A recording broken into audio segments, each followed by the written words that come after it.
Des figurines, des gadgets en tout genre, des peluches trop mignonnes. Aujourd'hui, avant d'entrer dans le cœur du sujet, je vous propose d'abord de flâner un peu dans un magasin de jouets.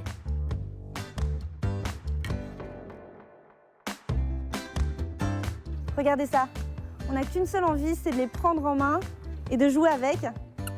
Et ça fait du bruit. Même s'il est vrai qu'il n'y a pas d'âge pour s'amuser, vous devez sûrement vous demander ce que nous allons faire aujourd'hui. Un petit indice, ces jouets auxquels on attribue des propriétés calmantes.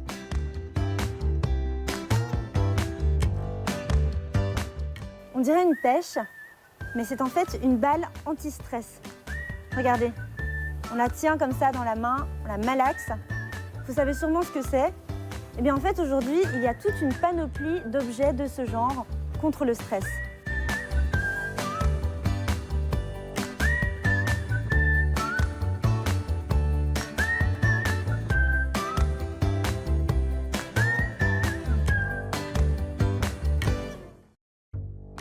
C'est un peu devenu une mode récemment.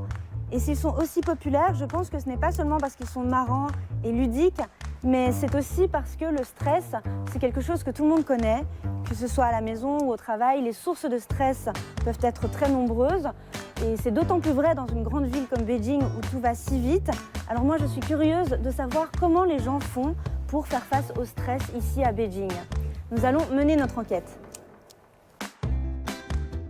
您平时觉得压力大吗？属于中等水平吧，还可以。不大，有一点压力。还好吧。平时你觉得压力大吗？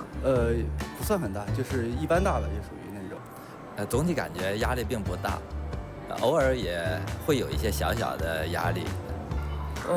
压力还挺大的，平时也会有这个业绩的压力呀。你也是吗？觉得压力大？有一些吧，有一些。 那有压力的时候会用什么方式来解压呢？一般会喝喝茶，找朋友一起聊聊天儿，然后在家里可能刷刷剧，然后看看书放松一下。一般去看看书呀，或者去郊外呀，或者去玩一圈。跟朋友聚聚会，我觉得挺解压的。看看书、听听音乐呀，或者练练瑜伽。我觉得锻炼是一个很好的解压的方式。平时的话，偶尔会出去骑车，然后在家打打游戏这种。下棋呀。 和朋友聚会啊，聊天呐，还有时候还要做一些运动。首先运动嘛，让自己动起来所以首选就是瑜伽。那你有什么方式呢？平时的话，可能就是大吃一顿。然后第二的话就是跟小伙伴去畅谈一番，聊聊天儿。这样的话可以敞开自己的心怀嘛，就是可能会舒服一些。对对对。 Visiblement, chacun a sa propre manière de gérer son stress. Alors dans cet épisode, je vous propose d'aller découvrir quelques endroits et activités à Beijing qui ont pour objectif de nous aider à décompresser. Allons-y.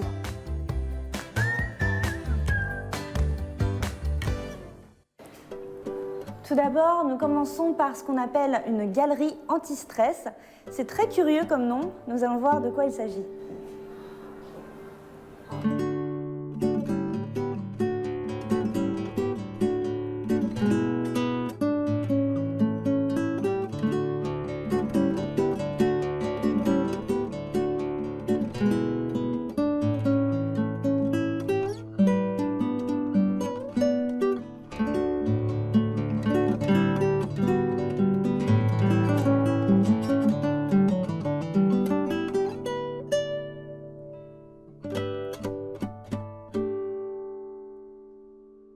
Ici, nous sommes dans une pièce qui est inspirée de l'œuvre de Van Gogh, La Nuit étoilée. Nous sommes comme plongés dans l'imaginaire, dans les souvenirs de Van Gogh, dans un monde onirique, dans un monde irréel.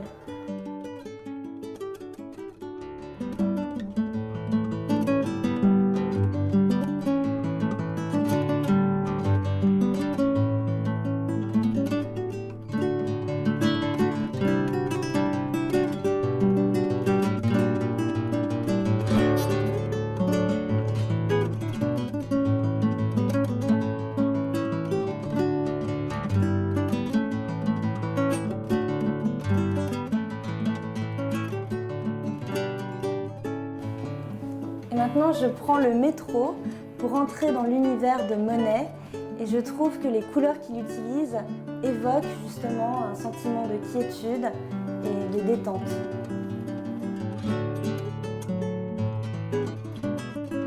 Et l'art, de manière générale, est un moyen de décompresser, que ce soit à travers la création artistique, en peignant ou en dessinant, ou tout simplement en admirant des œuvres. C'est un bon moyen de se changer les idées. Et il paraît qu'il y a aussi un espace consacré au jeu. Allons voir. Ici, il y a une porte. On va voir où ça nous mène.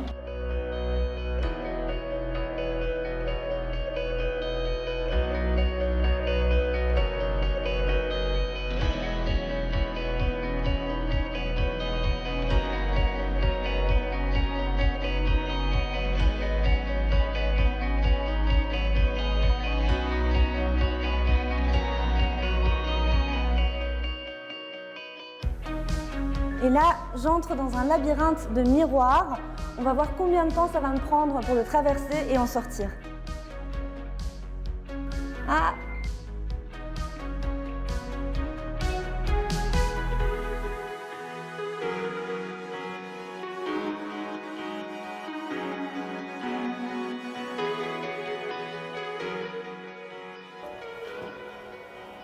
Ah!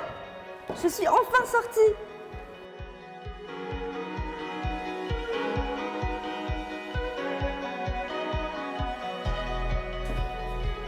Waouh!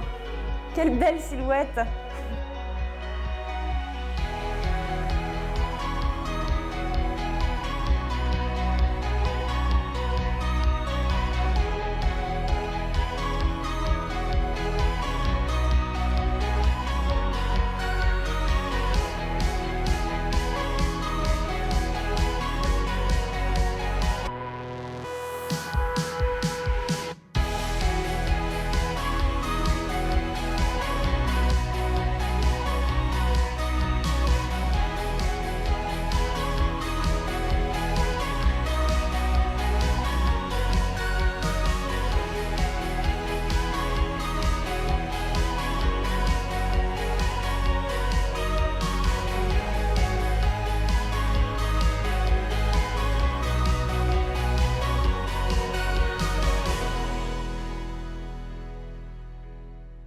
Et à part les jeux et décors sympas, on peut aussi s'évader pour aller dans une autre époque.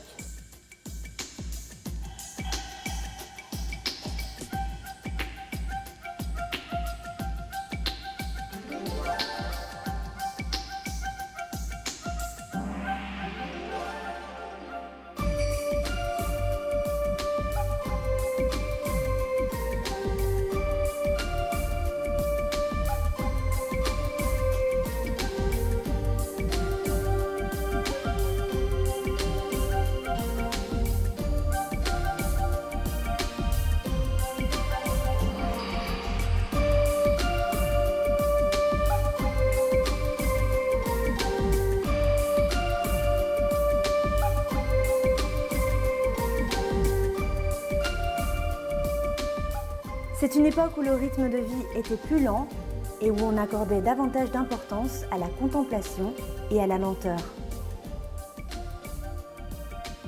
Les lumières, les couleurs et les décors sont apaisants.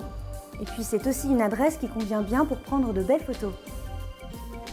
Donc si vous cherchez à vous détendre tout en alimentant votre feed sur les réseaux sociaux, cet endroit est parfait pour vous.